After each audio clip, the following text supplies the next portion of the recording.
São os quanta reais?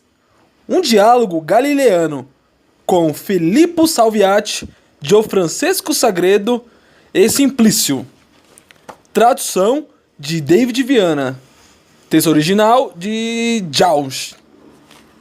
Primeiro dia. Foi nossa resolução no fim do quarto dia daquele memorável ano, 1638, que recomporíamos nosso grupo quando nos fosse menos inconveniente e para satisfazer nossos desejos concernentes a problemas que ainda restassem para ser discutidos. Proponho que conversemos de forma tão precisa e concreta quanto possível sobre as razões naturais, até agora sustentadas de um lado por aqueles que defendem a filosofia materialista e determinista, e de outro, pelos seguidores da interpretação de Copenhague da mecânica quântica. Bohr, negando aquela realidade objetiva a propriedade cuja existência simultânea exigiria para sua verificação situações físicas mutuamente exclusivas, pôs em questão um conceito de realidade que fora o fundamento de toda a física como desenvolvida desde o tempo de nossa última discussão até hoje. Portanto, seria bom se começássemos nossa discussão com um exame de quão grande é e em que reside a força do argumento dos materialistas quando afirmam que a hipótese de Bohr da complementaridade é para eles inaceitável. Dizem eles que o mundo tem uma existência real, que é independente de nossa observação. O que nossa ciência deveria revelar a realidade desse mundo e determinar suas leis que são absolutas e imutáveis. Para reforçar esse ponto de vista, eles apresentam muitas razões que são familiares a vocês, uma das quais, não a menos importante, é o fato de, na prática, todos viverem segundo esse ponto de vista que é, portanto, confirmado pelo senso comum. Não é apenas uma questão de senso comum. A realidade do mundo pode ser provada tanto logicamente, como o mais sutil dos raciocínios, como pela experimentação. Meus estimados amigos, não julguemos antecipadamente nosso assunto. Quanto a mim, não sou suficiente erudito para seguir esses raciocínios mais sutis que você citou em apoio à tese da realidade do mundo. Quanto às experiências que você mencionou, devo admitir que nunca ouvi falar delas. Vocês dois parecem ser muito mais versados nesses assuntos do que eu esperava. Contudo, com base em nossas conversas anteriores, atrevo-me a supor que vocês não tenham o mesmo ponto de vista quanto à questão da realidade do mundo e dos objetos que aí se encontram. Assim, por favor, não espere de minha parte nenhum ponto de vista definitivo sobre o assunto antes que eu tenha ouvido seus argumentos a favor e contra os pontos de vista em questão. Muito bem, meu prezado amigo. Agradeço-lhe por nos lembrar que devemos avançar de forma mais cautelosa e que, antes de citar provas sobre assuntos que iremos examinar com o máximo cuidado e abertura de espírito, devemos apresentar nosso ponto de vista. Portanto, vamos começar considerando uma das mais simples situações possíveis que pode mostrar a complementaridade de certas propriedades físicas. Trouxe comigo 2 pedaços de Polaroid, um material que vocês conhecem e certamente usaram em muitas ocasiões. Sim, conheço muito bem, já que uso óculos para sol feitos de Polaroid. Então você certamente está familiarizado com algumas de suas propriedades. Por exemplo, quando olhamos para o céu através dele, verificamos que algumas partes do céu são escurecidas ou clareadas, dependendo da orientação do Polaroid com relação à linha de visão.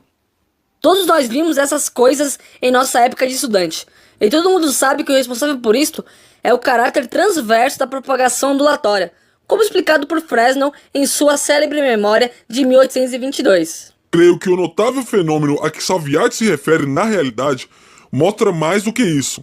Ele também nos mostra que a luz do céu é parcialmente polarizada, de maneira que quando alcançamos nossos olhos, já não é totalmente simétrica em relação à linha de visão, e o Polaroid revela essa simetria. Muito bem colocado, sem dúvida. É esta inteligência perspicaz de vocês dois que torna essa discussão tão agradável e justifica a minha esperança de eventualmente chegarmos à total compreensão deste difícil assunto que abordamos. O que estamos examinando deve acontecer de uma forma mais extraordinária se usarmos não um, mas 2 Polaroids, um atrás do outro, quando, olhando uma fonte de luz através desse par de Polaroids, descobrimos que a intensidade depende da orientação relativa dos dois em relação à linha de visão. Há uma orientação para a qual a intensidade da luz transmitida é máxima. Partindo dessa posição, gira a segunda folha do Polaroid em torno do eixo e pode-se ver que a intensidade da luz transmitida diminui. Essa intensidade alcança o mínimo, ou seja, a escuridão completa, quando o segundo Polaroid for girado em 90 graus em relação ao outro. Se girar em mais de 90 graus, a claridade volta a aumentar, até que em 180 graus ela alcança novamente seu valor máximo.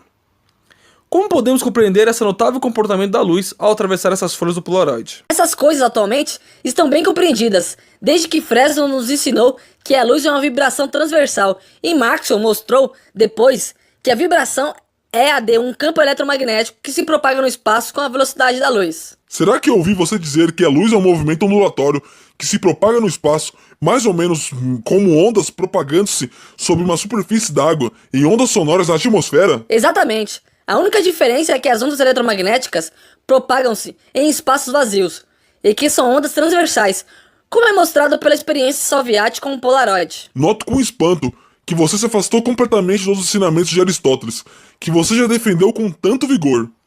Você certamente sabe que Aristóteles negava a existência do vazio, e que seu espaço é cheio de uma substância. Quão mais fácil seria ter agora essa substância à nossa disposição como um elemento transportador das ondas luminosas, da mesma forma como a água transporta ondas d'água, e o ar transporta as ondas sonoras. Por que você não admite que alguma substância transporta as ondas luminosas? É verdade que uma vez considerei Aristóteles o maior filósofo que já viveu sobre a Terra. Mas você não pode culpar-me de sempre ter defendido vivamente sua tese do espaço cheio. Há muito reconheci que nesse assunto Demócrito chegou muito mais próximo da verdade, e que um vazio povoado por átomos reais é atravessado por campos de várias espécies. É a representação correta do nosso mundo físico. Se compreendo corretamente, em seu universo físico você tem duas espécies de realidade, átomos e campos. Correto.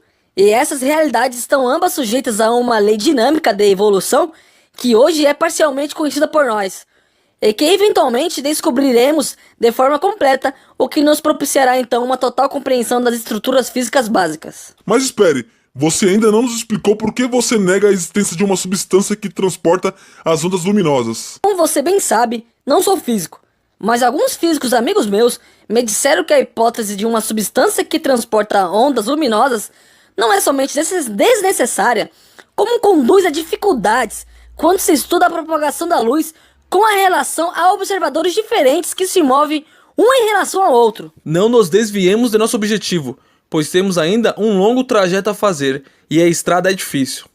Temos sorte em poder contar com as estimulantes e penetrantes questões de Sagredo e em poder aproveitar a erudição de Simplício, mas suas respostas, embora à primeira vista perfeitas em clareza e precisão, terão de enfrentar o teste da realidade dos fenômenos, que são, afinal, nossos últimos juízes, para qualquer representação teórica que proponhamos. Voltemos então à nossa experiência com as folhas de Polaroid, e diminuímos a intensidade da luz. O que acontecerá com a nossa experiência de polarização? A intensidade da luz transmitida através das duas folhas de Polaroid decrescerá em igual proporção para todas as posições relativas das duas folhas. Você está certo, e na verdade é fácil observar isso. Entretanto, minha preocupação é se esta observação permanece válida mesmo para as menores intensidades possíveis. Não vejo razão para a sua pergunta, a menos que você esteja querendo perguntar-me o que ocorre quando a natureza corpuscular da luz é posta em evidência. É exatamente o que estou querendo dizer. E, como você já antecipou minha questão, deixe-me ser mais preciso e considerar como fonte de luz um único átomo que passa de um estado excitado de energia E1, por exemplo, para o estado fundamental de energia E0, emitindo, portanto, um único quantum de luz, um fóton, de frequência que depende da variação dessas energias pela razão da constante de Planck. Esse fóton atingirá as duas placas de Polaroid e eu pergunto, passará eles por ambas ou será absorvido pela segunda placa? Esta é para mim uma questão muito desconcertante.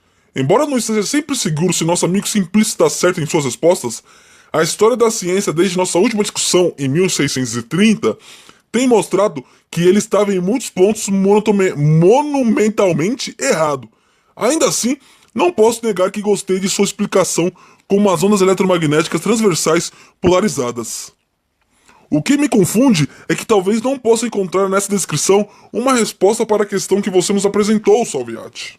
É sem dúvida uma questão difícil e eu iria ainda mais longe do que você, Sagredo, porque estou firmemente convencido de que com a teoria das ondas transversais de Simplício é não somente difícil, mas impossível encontrar uma resposta. O que você quer dizer com isso? A teoria da propagação da luz como uma onda transversal é comprovada desde Jung e Fresnel por centenas das mais refinadas experiências. Como pode uma teoria tão poderosa, eficiente e bela estar errada? Você põe em dúvida 150 anos de óptica física? Não quero dizer que necessariamente as experiências de óptica física, às quais você faz alusão, estejam erradas. O que quero dizer é que a teoria ondulatória que Simplício nos explicou tão bem, possivelmente não pode predizer o que acontecerá com um único fóton quando ele atravessa dois polaroides cruzados. Se você não me acredita, tente fazê-lo. Serei o primeiro a reconhecer meu erro, caso você tenha sucesso. Nenhum de seus físicos que desenvolveram a óptica física trabalharam com fótons isolados, de modo que nenhum deles poderia, possivelmente, ter descoberto a falha da teoria quando aplicada a um único fóton. Na verdade, o conceito de fóton como uma espécie de átomo de luz é inteiramente estranho à estrutura conceitual de um campo tal como é a onda eletromagnética. O primeiro é uma entidade discreta, indivisível. O segundo, um contínuo. Esses dois conceitos são difíceis de serem conciliados em um único estado físico. Estou profundamente confuso com a quebra da unidade da ciência a que suas observações conduzem. É como se houvesse uma dualidade básica na natureza, que fornecesse descrições complementares de um único objeto. Pois se eu responder a sua questão dizendo que o fóton atravessará a segunda folha do Polaroid, então não vejo razão para haver escurecimento quando a posição relativa dos Polaroids formar ângulos entre 0 e 90 graus. Se por outro lado lhe respondo que o fóton não a atravessará, então deveria haver atrás do segundo Polaroid uma escuridão completa. Uma vez que se observa escurecimento e não há escuridão completa, nenhuma das minhas respostas pode estar correta.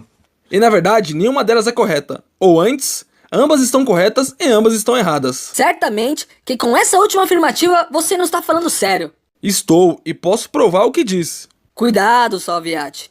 Você está sendo muito ambicioso. Como espera provar uma coisa que é claramente contrária à razão? Ou o fóton atravessa ou não atravessa os dois polaroides. E para mim, não parece haver uma terceira alternativa entre essas alternativas opostas e incompatíveis. Como a razão humana é limitada ante o mistério da natureza. Alcançamos o limite da razão e devemos humildemente ir à natureza e fazer-lhe a pergunta.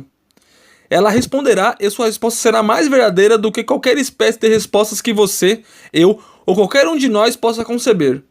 Assim, para esse fim, montei aqui um pequeno experimento. A fonte de luz é substituída por um único átomo que emitirá um fóton ao passar de um estado excitado de energia, E1, por exemplo, para um estado fundamental E0. Logo que a emissão tenha ocorrido, o substitui por um segundo átomo, semelhante, então por um terceiro e assim por diante. No lugar do olho, coloca um instrumento chamado tubo fotomultiplicador, cuja única finalidade é registrar a chegada do fóton que atravessa o segundo polaroide, cujo eixo faz com relação ao eixo do primeiro um ângulo θ de igual a 45 graus. A experiência é totalmente mecanizada e produz, ao fim, uma fita de papel com zeros e uns, impressos. Cada zero significa que o fóton não chegou ao fotomultiplicador, e cada um que ele chegou. Vou iniciar a experiência, ligando o interruptor, e vejamos agora o que acontece. Eis a fita está saindo, e encontramos as marcas. 0, 0, 0, 0, 0, 0, 0. Alguma coisa deve estar errada em sua máquina, pois ela não parece dar uma resposta precisa à nossa questão. Mas Simplício, você não devia esperar uma tal resposta, já que você mesmo provou que não é possível obter nenhuma resposta definida, pois qualquer das interpretações leva a contradições com os fenômenos observados com luz intensa. Isso é verdade, mas eu tampouco esperava esta resposta. Talvez haja, nessa sequência de zeros e uns, uma regularidade que nos escapa. Certamente não é uma simples alternação e não posso detectar uma outra regularidade oculta, sem mais resultados. Deixarei a máquina operar enquanto discutimos, e depois você terá liberdade para examinar os resultados. Na realidade, para tornar o seu trabalho mais fácil, armazenarei a informação neste grande computador que vou ligar à saída do fotomultiplicador. O computador está programado para executar, à medida que a série se desenvolve, teste com combinações ao acaso dos resultados, de modo que toda possível regularidade que possamos imaginar será eventualmente revelada. Esta sequência de zeros e uns que você nos mostrou é como a sequência de caras e coroas que se observa ao lançar uma moeda. É verdade. E na realidade, posso dizer-lhe que fiz esse teste várias vezes, e que nunca fui capaz de detectar qualquer diferença essencial entre as sequências observadas e uma sequência aleatória que seria observada de maneira que você disse. Não se concluiria daí que o mesmo, ou talvez um mecanismo similar ao que produz a sequência aleatória de resultados da experiência de lançar a moeda, seja responsável pela sequência aleatória observada na experiência sobre a polarização que você nos apresentou? Certamente, todos nós sabemos que diferentes efeitos devem resultar de diferentes causas. Esse é um princípio tão fundamental como o princípio da contradição.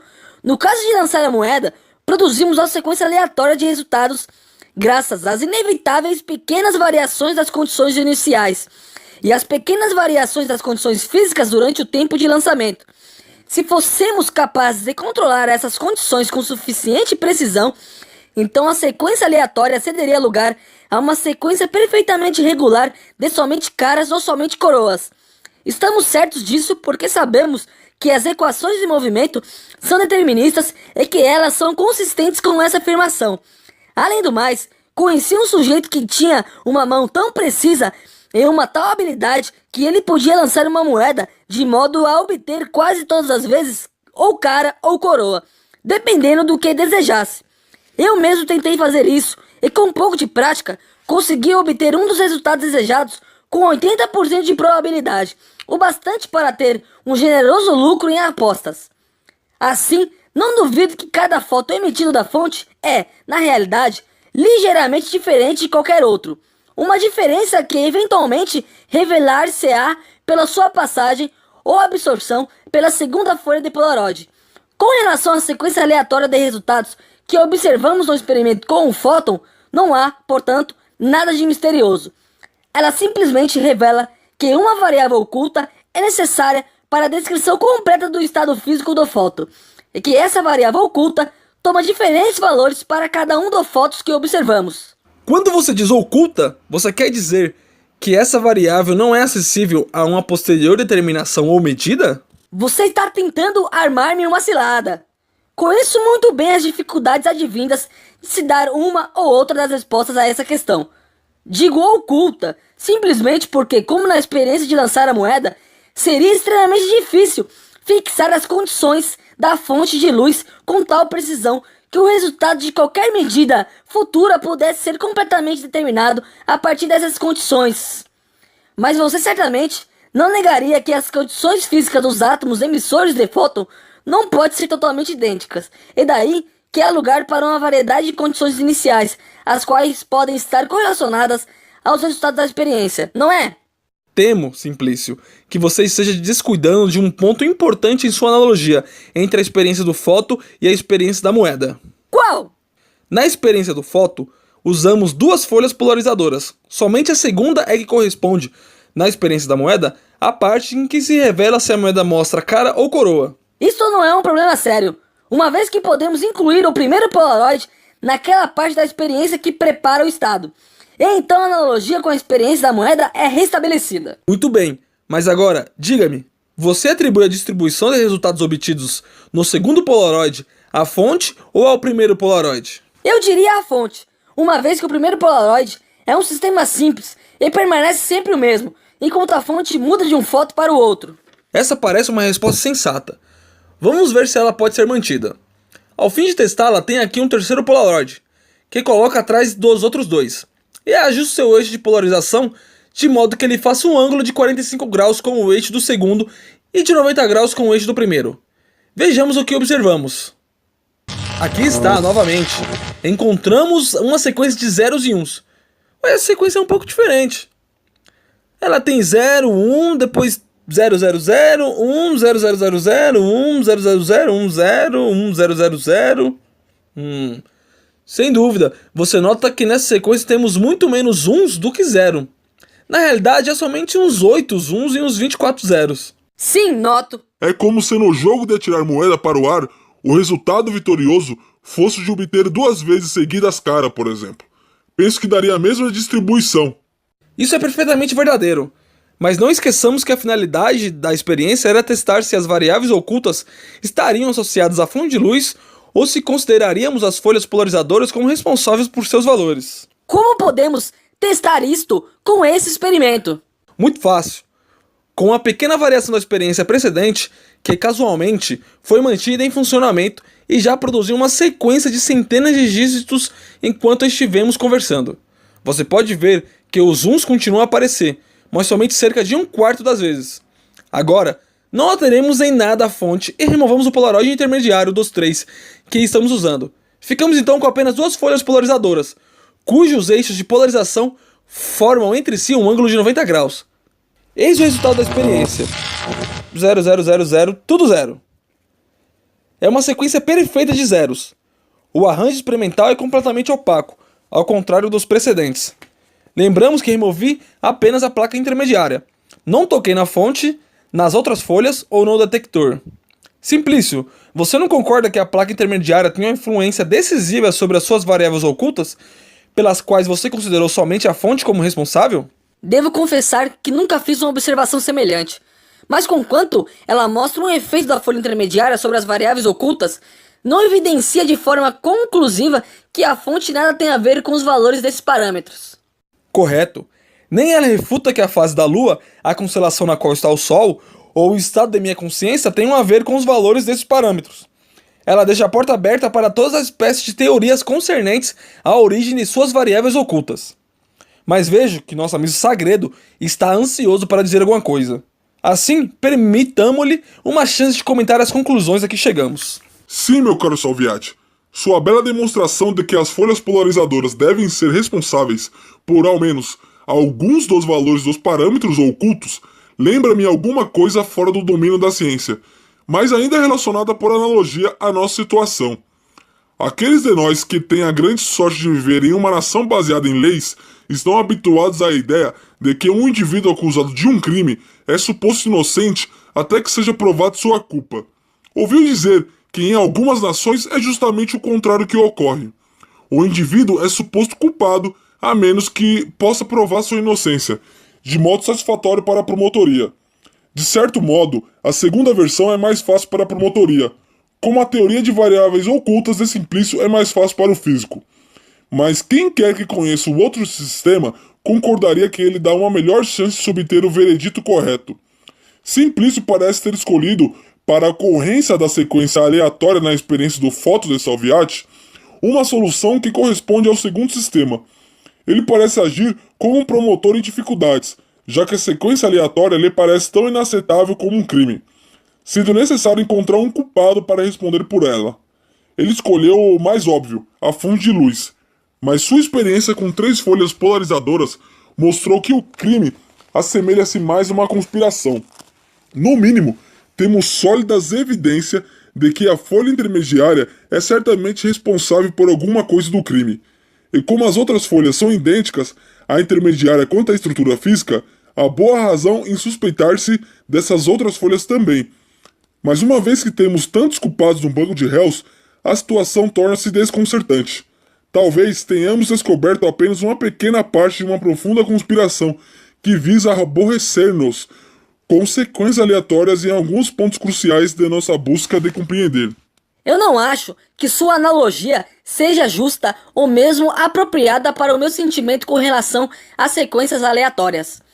Tudo que realmente digo é que o fóton que atravessa as folhas e o que é absorvido devem ter propriedades físicas reais diferentes. Em uma descrição teórica da natureza que não leve em consideração em seus conceitos essa diferença, parece-me uma teoria incompleta. No caso da moeda, encontramos tal consideração nas condições iniciais. No caso do movimento browniano, que a princípio também era confuso, nós a encontramos na constituição atômica da matéria, um conceito que tem sido de enorme importância e cujo valor científico ninguém colocaria em dúvida hoje. Com a experiência do fóton, nós descobrimos mais uma vez um processo aleatório, não muito diferente daquele do movimento browniano, de modo que me parece natural e de acordo com a tradição científica procurar para sua experiência do fóton uma explicação similar à do movimento browniano. Você tem um modo de argumentar que é tão convincente quanto decepcionante. Sem dúvida, você dá grande valor à semelhança de situação entre a experiência do fóton e o movimento browniano, mas prefere ignorar a diferença. Com base na semelhança, você argumenta por analogia, o que pode convencer aos menos desavisados. Entretanto, não devemos ser levados a conclusões por opiniões de maioria, porque em ciência a democracia é singularmente ineficaz. As ideias audaciosas e corajosas dos não conformistas têm sempre representado os marcos do progresso da ciência. Você deve se lembrar muito bem de nossa última discussão concernente às opiniões do célebre acadêmico sobre a origem das marés. Hoje sabemos quão longe ele estava da verdade, mas não tivesse ele tido a coragem de defender um ponto de vista que era novo, original e frutífero para o progresso futuro da ciência, estaríamos ainda a discutir se a Lua seria feita de uma quinta substância perfeita e vítrea. Você fala de diferenças que eu preferi ignorar. Quais são essas diferenças? Diga-me quais são, para que eu possa ver se elas não podem ser meramente diferenças quantitativas ao invés de diferenças em essência. Sim, Salviati, por favor, diga-nos quais são as diferenças que nos forçam a adotar para a ocorrência de sequências aleatórias em sua experiência uma outra solução que não a das variáveis ocultas. Devo confessar que tenho frequentemente escutado discussões sobre isto.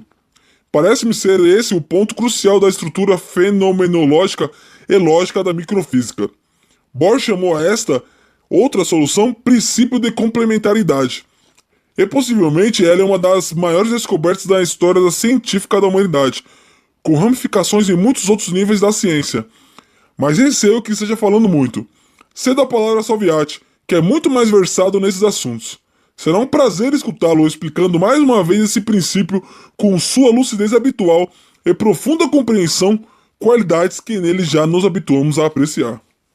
Você muito me honra com seus comentários lisonjeiros sobre minha lucidez e tudo ao mais. Você sabe muito bem que nunca escondi minha profunda humildade quando falo sobre complementaridade. A mim me parece que alcançamos uma espécie de limite em nossa capacidade de compreender. Limite esse que é como qualquer uma das outras contingências com as quais somos forçados a viver. Por que temos 2 mãos e 2 pés?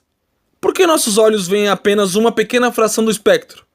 Por que nossa Terra finita é estruturada como é? E por que deve a constante de Planck ter exatamente o valor que tem? Isto é onde tudo começa, a história singular do quantum de ação. É uma história de surpresas, erros, confusão e visão ousada. É verdadeiramente uma mutação científica. Mas deixemos as generalidades. Você, Simplício, está impaciente para saber o que é tão essencialmente diferente na ocorrência das sequências aleatórias que não pode ser interpretado por uma descrição física análoga àquela que usamos para o movimento browniano. Estou certo que você já está ciente dessas diferenças, somente que em sua ânsia de encontrar uma explicação para a nossa experiência que esteja de acordo com a sua ideologia, você convenientemente as esqueceu. Assim, se me permite, far-lhe-ei algumas perguntas para refrescar-lhe a memória. Ora, não exigem fazê-las. Acho suas questões sempre desafiadoras. Você se lembra que iniciamos nossa experiência como uma simples observação com fitas polaroids, o que qualquer criança pode fazer? Sim, lembro-me bem. E que tínhamos a impressão de que não encontraríamos qualquer dificuldade em explicar a experiência com base na teoria ondulatória clássica da luz? Não há dificuldade com efeito.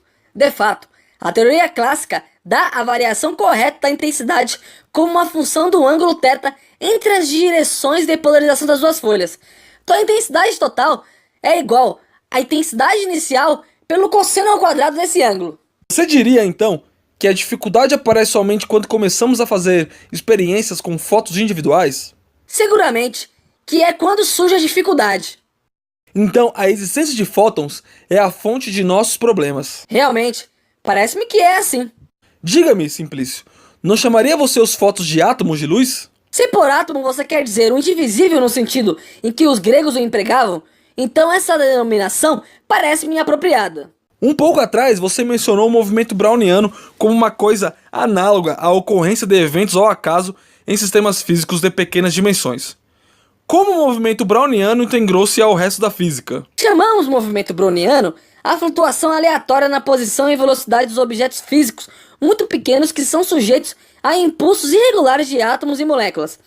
Quando isto foi reconhecido, não somente se pôde explicar a ocorrência desse movimento, como também se pôde verificar quantitativamente o tamanho e o número de átomos que causam esse movimento irregular. Então, você diria que a hipótese da natureza atômica da matéria explica a ocorrência de flutuações aleatórias no movimento browniano? Certamente, é isso. Enquanto que com os fótons e suas flutuações ao acaso, a situação é exatamente contrária? O que você quer dizer? Você não admitiu há alguns minutos que é a natureza atômica da luz que causa toda a dificuldade na experiência da polarização? Sim, de fato. E você não nos explicou que essa teoria, que não considera a individualidade dos fótons, dá a expressão correta para a variação da intensidade transmitida? Sim, expliquei. Agora você vê como seu raciocínio por analogia mostra-se fraco, quando se começa a examiná-lo mais cuidadosamente? Não sei o que dizer. Você conseguiu confundir-me. Mas isto mostra apenas que você é mais hábil em argumentar sobre esse assunto do que eu. Eu preciso de algum tempo para pensar sobre a questão.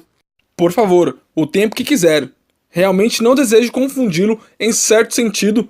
Todos nós ficamos confusos quando temos a enfrentar um inquietante comportamento da luz e outros objetos microscópicos. Tudo o que estou tentando fazer é eliminar tantos trajetos falsos quanto possível, de modo que possamos ficar com menos possibilidades, dentre as quais devemos encontrar o caminho certo que abrirá a nossa compreensão para a complementaridade básica que permeia todo o nosso universo físico. Mas deixemos a Sagredo a oportunidade de comentar isto, uma vez que sua maneira original de olhar nossos problemas frequentemente nos dá uma nova perspectiva. Meu caro Salviati, você me lembra um pouco um daqueles hábeis promotores capazes de extrair praticamente qualquer confissão de uma testemunha desprevenida. Você quase convenceu até mim de que a analogia entre a sequência da chegada de fótons ao acaso e o movimento browniano não é muito boa. Mas não poderíamos ir além e admitir ainda que, teoricamente, para fins de argumentação, a possibilidade de que a realidade física ocorra em diferentes níveis e de que a descoberta de estruturas atômicas execute apenas a passagem de um nível, o contínuo clássico, a outro nível, o atômico quântico?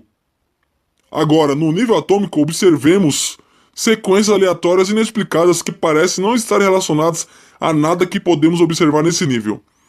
Não é então natural postular que há aqui um nível de realidade inteiramente novo que nós estamos descobrindo, talvez de forma muito incompleta até agora, e que é necessário explorar outros fenômenos que possamos lançar luz sobre esse possível substrato da realidade?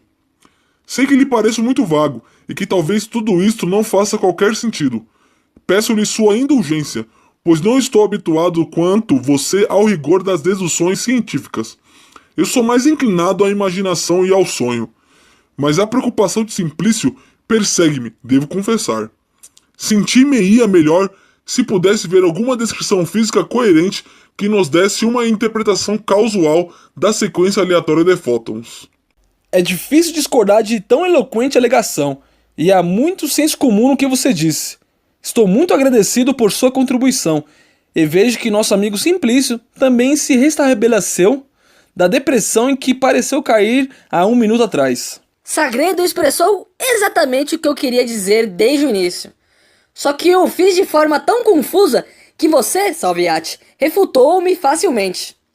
Mas quando Sagredo falou, lembrei-me de um grande mestre e homem de Estado, que nos ensinou a verdade fundamental de que todos os eventos da natureza estão internamente ligados e que é incorreto considerar coisas e eventos como separados uns dos outros.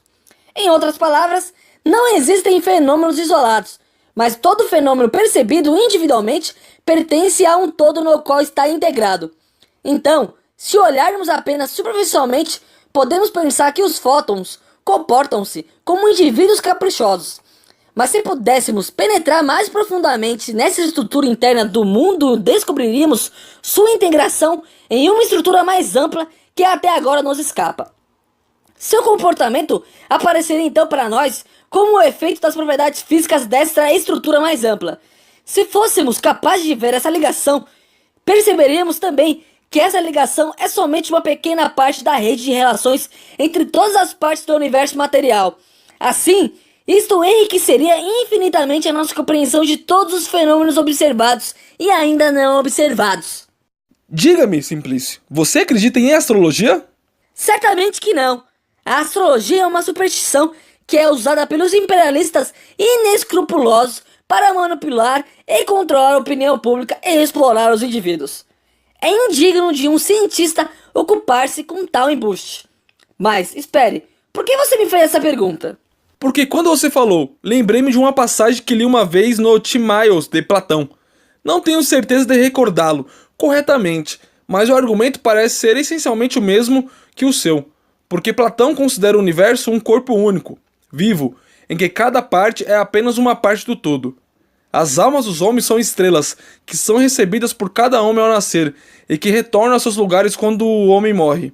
Assim, a sorte do homem está intimamente entrelaçada com o resto do universo, em particular com as estrelas. Isso é verdade, não apenas para a astrologia.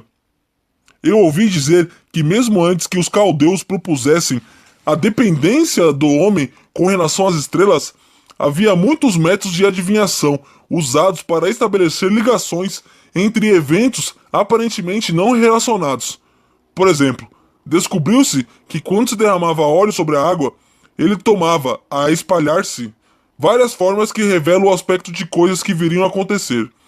Havia também uma técnica altamente desenvolvida chamada hepatoscopia, que era usada para a adivinhação da sorte humana.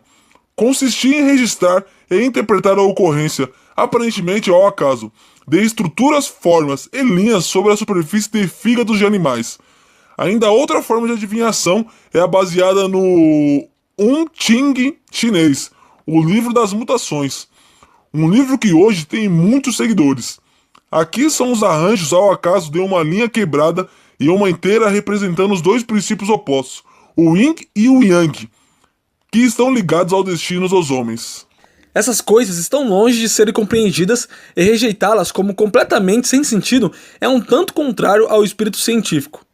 Eu acrescentaria que o teste Rorschach, que em muitos aspectos se assemelha às velhas experiências com óleo derramado sobre água, é um instrumento útil para diagnósticos, usado atualmente por quase todo psiquiatra. Assim, vamos levar a sério a sugestão de Simplício e tentar desenvolvê-la, apesar de sua íntima afinidade com práticas mágicas e divinatórias, o que pode colocá-lo numa posição menos confortável do que ele esperava. Admiro sua atitude de tolerância, mas sei, de experiências passadas, que você finge tolerância para destruir de forma mais efetiva uma teoria que não esteja de acordo com as suas noções pré-concebidas. O que é isso, Simplício? Aí você está cometendo realmente uma injustiça comigo. Minha única intenção é a de encontrar a verdade, sob qualquer forma que ela nos possa ser revelada. Não vimos, nós, centenas dos mais excitantes anos na história da ciência, desde que nosso grande mestre, ou acadêmico, que inspirou nossa primeira conversa, substituiu a física aristotélica por uma nova, marcando então o início da era moderna na história da ciência? Você se lembra, sem dúvida, como ele era fascinado pelos círculos da mesma forma como Aristóteles, Ptolomeu e Arquimedes, e que a própria essência da nova física que ele descobriu trazia em si as sementes da destruição deste mágico encantamento dos círculos. Sinceramente, creio que se nosso grande mestre estivesse presente, seria ele o primeiro a reconhecer seu erro, e com sua originalidade habitual, que tantas vezes nos surpreendeu, nos levaria novamente a ideias mais frutíferas e profundas. Essa é a essência do progresso científico. Ele pode transcender a seus próprios contornos com um processo de ampliação de nossa consciência, que começa com os arquétipos do nosso mais profundo subconsciente. Nesta região de nossa alma, a racionalidade não é, como ocorre ao nível consciente, científico, a principal característica. Aqui, as diferentes funções de nossa alma são ativas em uma forma não diferenciada e produzem imagens de conteúdo simbólico, as quais representam passos essenciais no processo de individualização. Não creio ser uma desonra reconhecer as fontes irracionais de nossas mais puras e mais frutíferas ideias, pois a vida em si e tudo o que ela encerra permanece para nós, apesar de todos os insights que temos acumulado nos últimos anos, um mistério. Seu conceito geral de progresso científico pode ser elegantemente ilustrado com a célebre descoberta pelos pitagóricos dos números irracionais. Não ensinavam eles que as verdades eternas estão nas harmonias do mundo físico, exprimível em termos de números inteiros e suas proporções? Quando eles descobriram que a diagonal de um quadrado não podia ser relacionada desta forma com seu lado, ficaram profundamente perturbados, uma vez que essa descoberta colocava em questão princípios ideológicos que representam o fundamento de sua fé. Exatamente! Essa descoberta dos números irracionais é verdadeiramente uma das maiores já feita pelo homem. Apenas ela já seria suficiente para garantir a imortalidade ao cientista que a fez. Assim não vamos ter medo de ideologias e seus sistemas de imagens. Nós devemos considerá-las seriamente como a expressão simbólica da estrutura arquétipica da alma humana, infinitamente rica como fonte potencial de novos conceitos científicos. Esse me parece o momento certo para encerrar por hoje nossa discussão, pois sua última observação, meu caro Salviati, necessita ser meditada por todos nós. Assim, vamos fazer uma pausa e descansar contemplando o belo lago. Vejo que as leves brisas da noite surgiram sobre as suas águas. Eu os convido a acompanhar-me em nosso barco à vela. Fim do primeiro dia.